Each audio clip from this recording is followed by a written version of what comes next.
kung paano tayo magre-respond sa mga oras na may mga taong magkakamali laban sa atin o mga taong mananakit sa atin.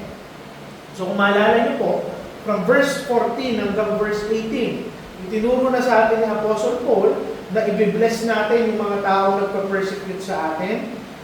Tinuro natin na do not repay evil for evil. At last week, kung hindi ako nagkakamali, tinuro natin na matutunan natin mamuhay ng mapayapa kasama ang lahat ng tao. At ngayon, he goes even deeper. Mas malalim yung utos ni Paul.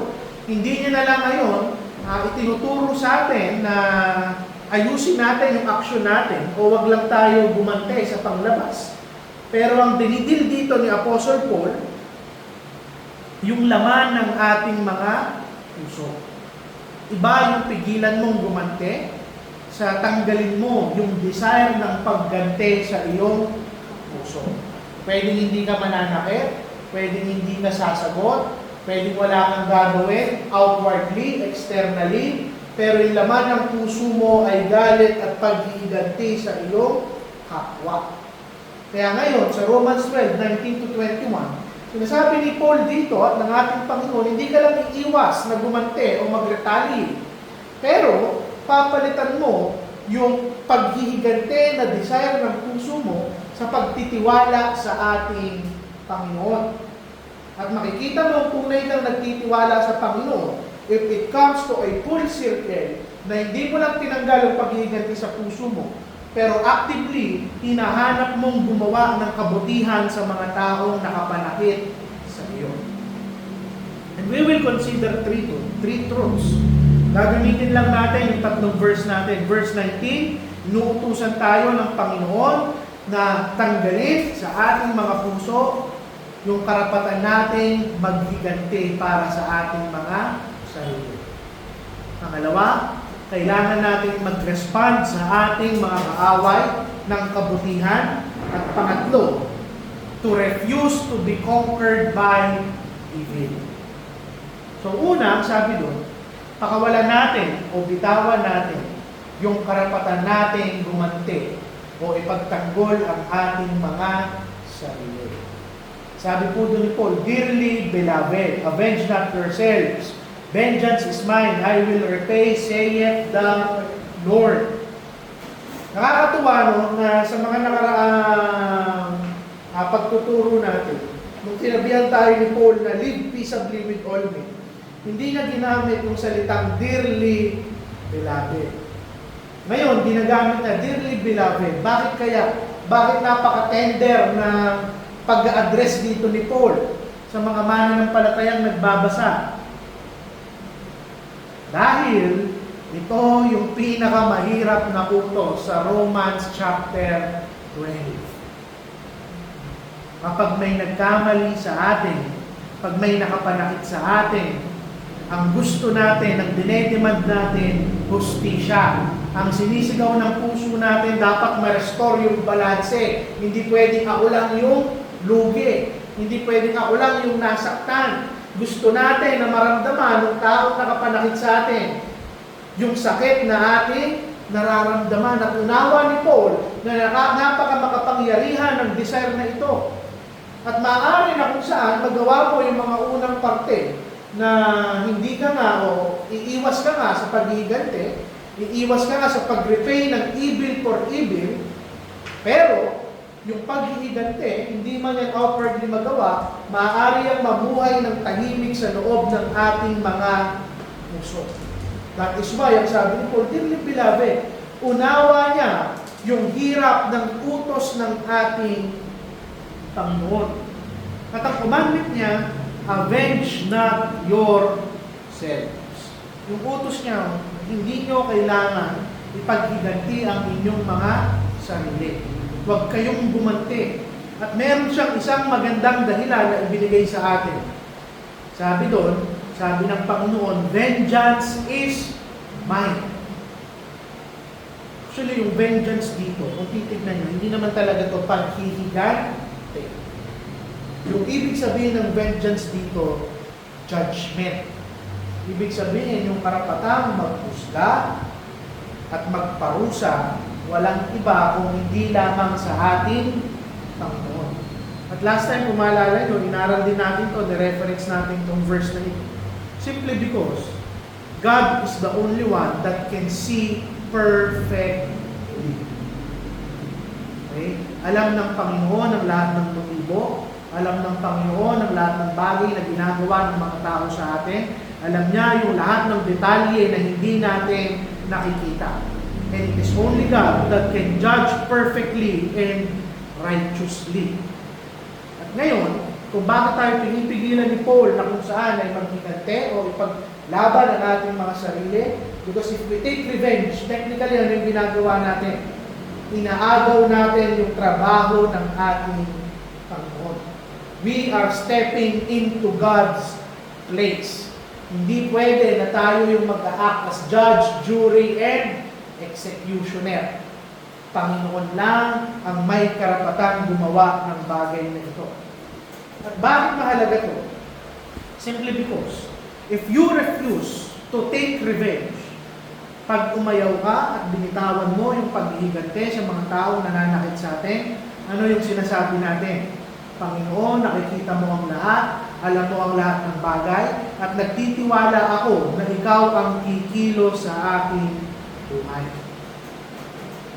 At pinapakita sa atin Paul na kung saan, the moment na bitawan mo yung desire, hindi lamang yung action ng paghihigante, pero yung galit, yung desire na maghigante, it brings us freedom.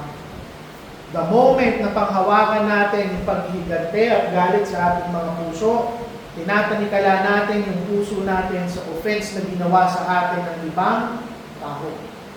Nagiging gasolina yan sa bitterness, sa galit, sa unrest, kawalan ng kapayapaan. But the moment na ibigay natin yung paghihigante, yung judgment sa kamay ng ating Panginoon, pinapalaya ka niyan sa galit, pinapalaya ka niya na paulit-ulit mong i-replay sa puso mo at sa isipan mo yung offense na ginawa sa iyo ng isang tao. At tinatanggal niyan yung burden sa iyo, yung pakiramdam that you have to make things right. The first place, trusting God sa hustisya sa mga taong nagkakamali sa atin, hindi yan kahinaan. Yan ang nagpapakita ng tunay na kalakasan ng ating mga spiritual na pamumuhay. So ang tanong sa atin, are we still holding on sa desire natin na maghigante sa ibang tao o galit natin sa ibang tao o ibinigay na natin yan sa kamay ng ating Panginoon? Pangalawa, sabi doon, therefore, if thine enemy hunger, give him food and give him something to drink. Pag nagugutom daw ang ating mga kaaway, bigyan natin siya ng pagkain at kung nauuhaw siya ay ating paiinumin. So second point, tinuturo sa atin ni Paul at ng ating Panginoon, kung may kaaway man tayo at may mga tao na nanakit sa atin, as Christians, we are called to respond with goodness. Kabutihan. Ibig sabihin, God is calling us to active goodness. Hindi tumigil si Paul na sabihin niya na huwag lang kayong maghigante o huwag kayong bumawi. Ang commandment sa atin ng ating Panginoon, something far more radical. At ano yun? Do good to your enemy. Gawa natin sila ng kabutihan. Marami, check tayo doon sa hindi tayo maggaganti. Pero ang kasunod, i-ignore natin, o ito-tolerate lang natin, o iiwasan lang natin, o ika-cut off lang natin. Samantalang ang sabi ng Panginoon, hindi yon. But to actively do good. Pakainin sila kung nagugutom sila, tulungan sila kung nangangailangan sila, painumin sila kung nauuhaw sila. Pinapakita ngayon sa atin ng Panginoong Jesucristo na yung Kristyanismo hindi passive. Ang tunay na grace, hindi mo lang patatawarin yung tao, pero gagawin mo kung ano yung makakabuti sa kanya. At ito rin naman, yung example na sinet ng ating Panginoong Jesucristo. Nung nagpapako siya sa krus ng Kalbaryo, yung grasya na tinanggap natin, hindi niya lang tayo pinatawad, pero ginawa niya yung pinakamabuting bagay. ibinigay niya yung pinakamalaki nating pangangailangan, ang kaligtasan ng ating mga kaluluwa. So makikita natin dito kung bakit inuutos ni Paul na gawa natin sila ng kabutihan. Simply because yung kabutihan, it confronts yung kasamaan nila sa atin very differently. Bakit?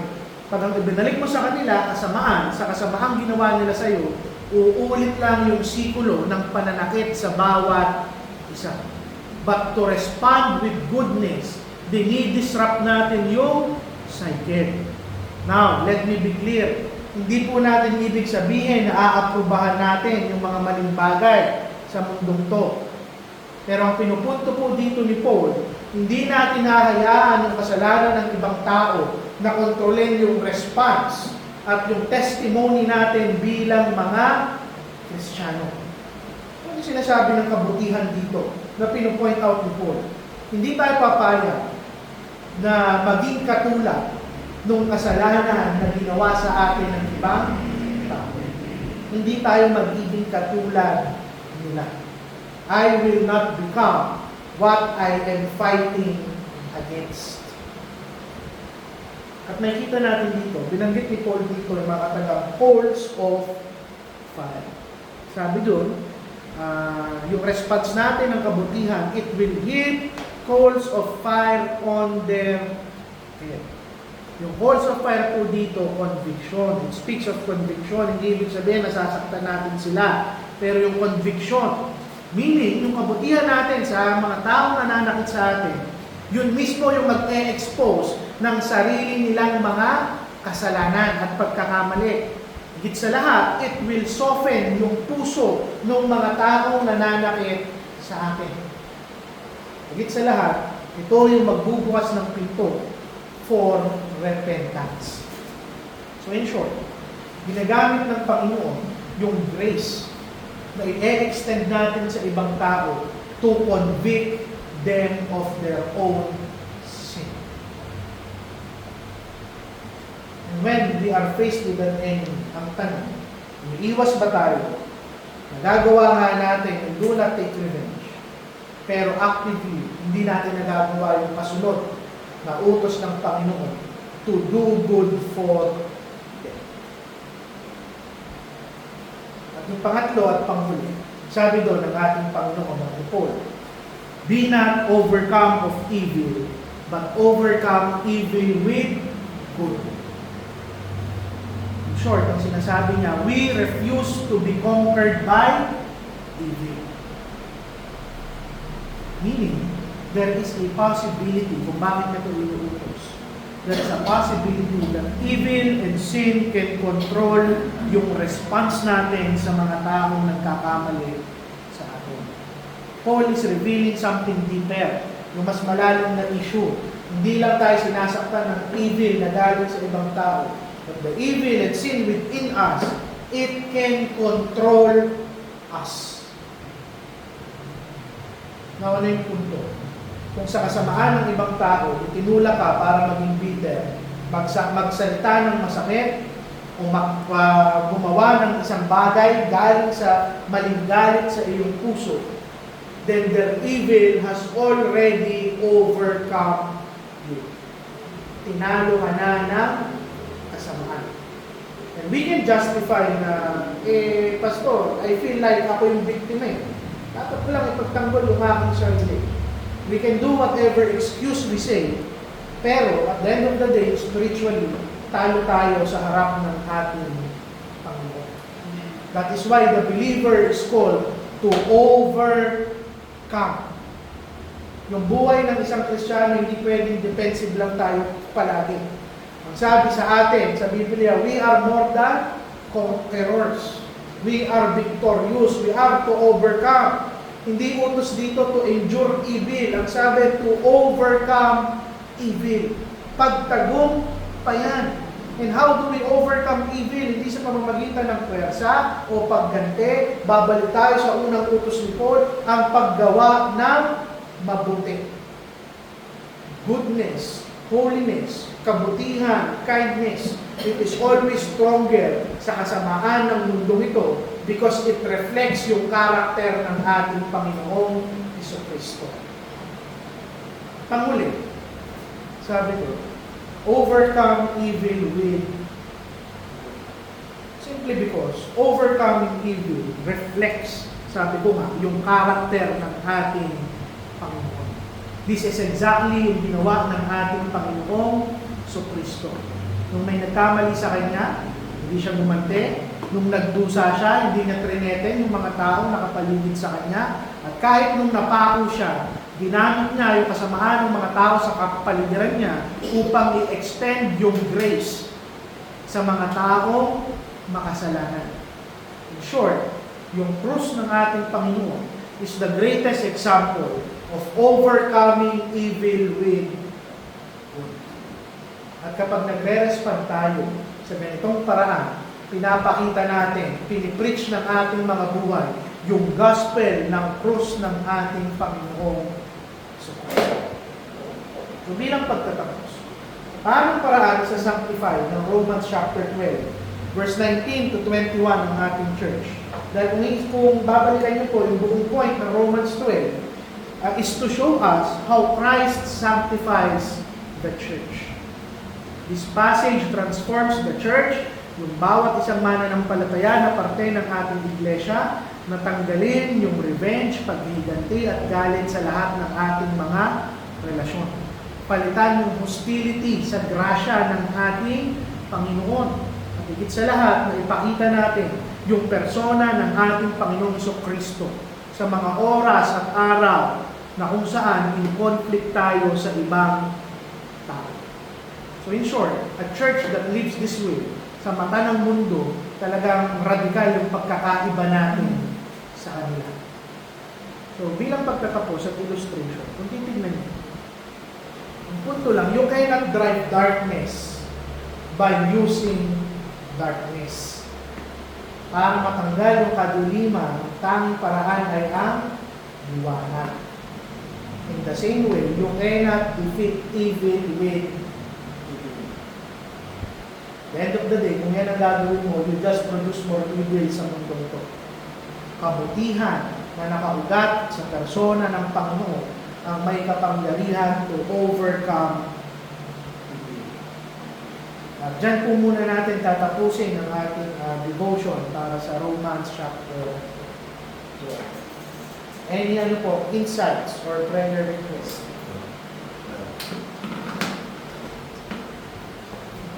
Sige, Lori, unahan na. Ako yung overcoming evil. Kasi very personal siya. What I mean, sa bawat araw na dumadaan, actually mahirap siya. Sa isip mo pa lang talagang nagkakasala ka na eh.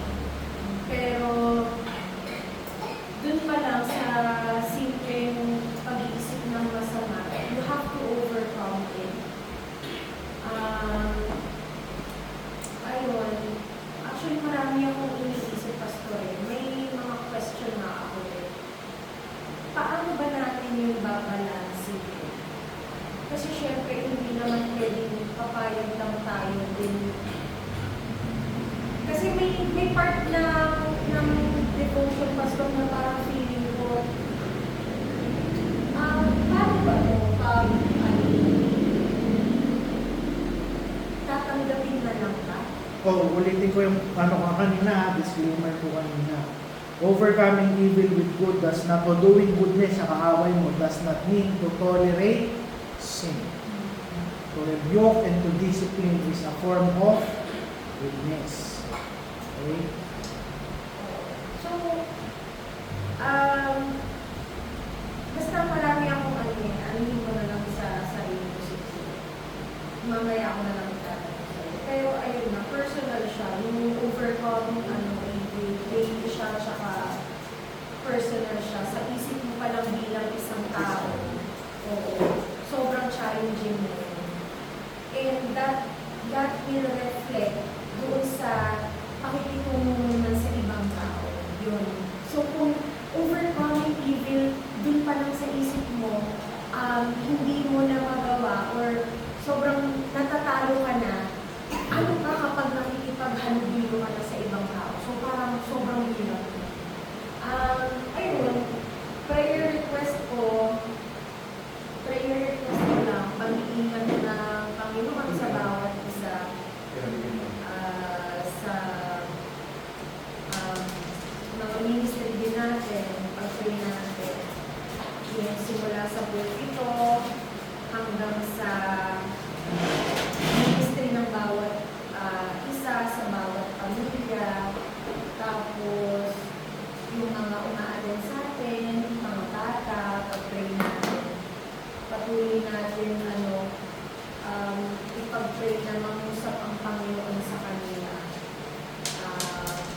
Tapos, kalakasan, magpatuloy lang tayo sa, sa ministeryo ng Panginoon at huwag tayong titingin sa iba, titingin tayo sa Panginoon lang. Kasi, maraming mga bagay na makikita tayo talaga na nakaka-disappoint, pero we have to overcome evil. Parang labanan natin yung emosyon, yung isip natin. Huwag natin hayaan yung kalaban na iruwin niya yung natin. Iruwin niya tayo kasi nakakasira ng spirit kapag nilet natin yung kalaban na kontrolin tayo. Tapos pag-pray natin yung mga nagtatrabaho, pag-pray natin si Charles na kasi nandito siya sa adjustment na nawa magkaroon siya ng time management, na huwag niyang pabayaan yung ministeryo, pag-pray natin si Pastor sa hectic na schedule niya, sa pag-aaral niya. Tapos, pag-pray natin yung spiritual growth ng bawat isa.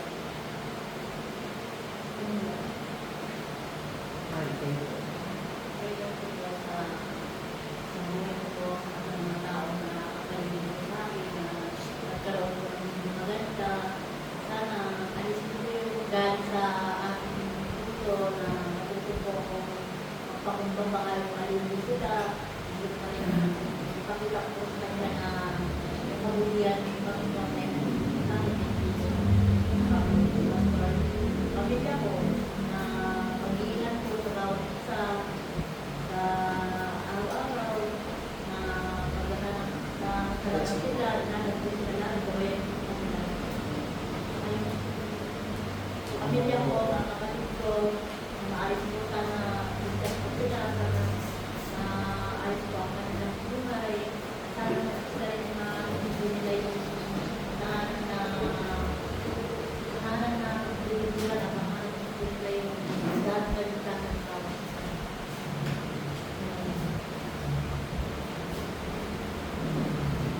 Meron pa kung 9? 9, meron pa Tapos kung na, ayun na. wala na po. Kaya ano kayo po? Ngayon request ko ko yan.